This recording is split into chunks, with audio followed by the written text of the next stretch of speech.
right? These are the 10 things scientifically proven to help you be faster, smarter, and better, to optimize your brain health and your fitness.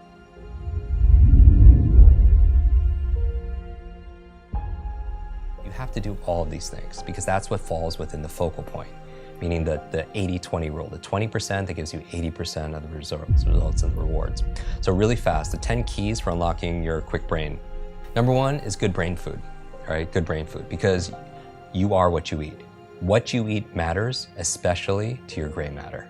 So there's 10 of them that I recommend, and so they're really excellent. They're very neuroprotective and such, including dark chocolate. So dark chocolate is good. What's good for your mood is generally good for your mind. But so a good brain diet is number one. So just rate yourself on a scale of 0 to 10. How good is your diet? All right. Number two is killing ants, automatic negative thoughts, your self-talk. And so what I would recommend people, 0 to 10, how's that feel? How well are you doing? And not only that, but maybe going on a little fast or a cleanse. Like we cleanse the food we eat and things we put in our body, but what about the thoughts that we're putting in our... And people get so addicted to these things like, complaining and whatever you're rehearsing, you're literally rewiring your brain to get more of that. It's not law of attraction. There's a law of action that's going on, that makes it, because all behavior is belief driven. And so you're wiring your brains to be really rehearsing those things. That's why they say that the fearful person,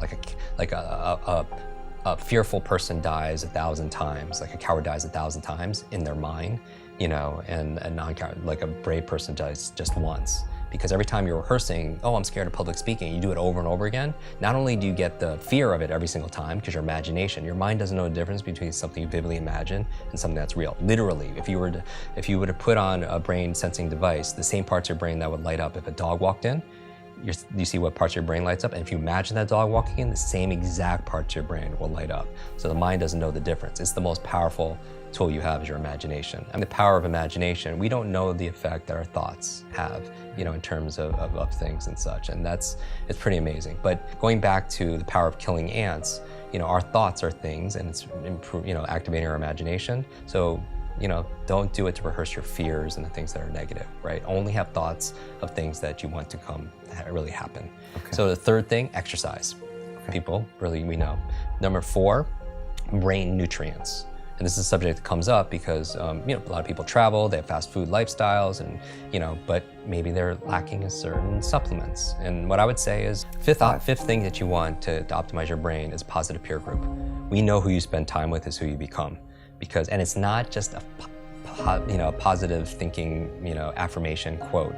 Literally, you have mirror neurons, and your mirror neurons in your nervous system is when you could watch a sport or watch a movie and you could feel what they feel. It's what or you have empathy for other people. We're always imitating people, right? And so who you spend time with is who you become, because you're imitating their habits, their behaviors, their thought patterns, and everything. So that's why they say you're the average of the 5 people you spend the most time with, right? If you're around 9 broke people, you're gonna be the 10th, right? Like you hear these things all the time, but it's not just your biological networks or your neurological networks, analyze your social networks. 6th thing for your brain, clean environment. We know a clean environment is good for your brain. At an anecdotal level, when you clean your desk or you clean your laptop off, you have clarity of thought, right? But I don't just mean that, I mean clean air, clean water, because there's a lot of pollutants that's not good for your cognition, right?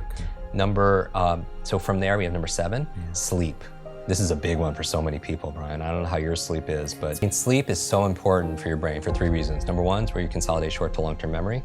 Everyone who pulled an all-nighter back in the university, that hurt you because you need that sleep. Number 2, it's where you clean out the plaque that could lead to brain aging challenges. And that's what the latest research is saying in terms of leading to dementia and such. And then the 3rd reason is because when you dream. And here's the thing, you're like, Jim, what does that have to do with anything, Jim? It's like, you don't know how many amazing ideas and invention, literature, works of art came in dream states. What are you dreaming about late at night? Because when you are working all day and you're learning all day, your brain doesn't shut off at night. At night, it's more active.